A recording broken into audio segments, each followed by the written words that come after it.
Coptic is the language of the Copts, the indigenous people of Egypt. The language now survives only as the liturgical language for the Coptic Church. Copts are the largest ethno-religious minority of Egypt, and since the 7th century, they have faced discrimination, sectarian violence, and social marginalization. Over 1 million Coptic Christians have been killed in suicide bombings and shootings, along with the many that have been martyred for public viewing. There is something to be said about being uncomfortable in a restaurant that serves your childhood cuisine. Maybe because it's crowded with faces that look nothing like me, faces that would call me barbaric if they knew my blood type, call their food barbaric if they heard its story, cheeks stuffed with my food, and yet nothing about this feels for me. Perhaps expecting my mother's cooking on a Massachusetts street corner was too much to ask for. Asking for some place that feels safer than home, I ask for takeout.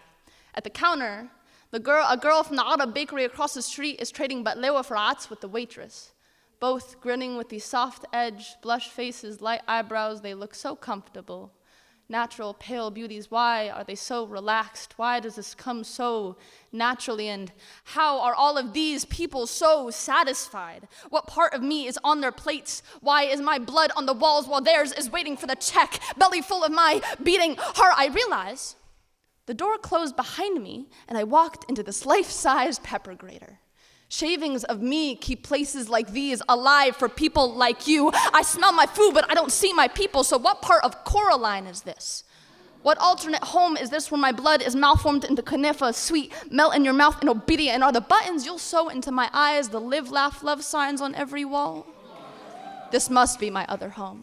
Except I am in search of the culture that fathered me. The Alexandrian streets before the bombs, the Alexandrian streets how I left them. Screaming at the counter isn't doing anything. My voice doesn't carry here. My voice is heard as much as lungs crushed under cathedral demolition. It rings here. The bombs, it surges through my bones, even through down the street. The whole building is shaking. I smell it. The smoke, I smell it. The smoke still tastes the blood. Coraline left because she knew her bloodline. The blueprint in hand for the search. I am here having left my bloodline. Left what could have been sand-laced hair, sugar cane squeezed dry to coat my stomach, but I had to. Couldn't live with the fear that the bombs would make a bloody Nile out of me, and yet foolish. I should have known this is what they would make out of me. Foolish. I should have held on. Foolish. What parts of me have I been ashamed of and allowed somebody else to rewrite? What parts of me have I allowed gentrified, and which have I been forced to? What parts of me are on your plates? And does it taste best if I look away? If I didn't see you eat it with a fork and a knife?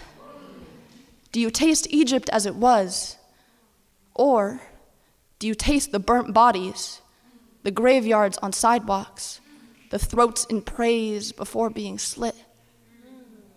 Is it blissful, this ignorance? I know I won't find another place like this unless I take a flight. So go ahead, sew the buttons.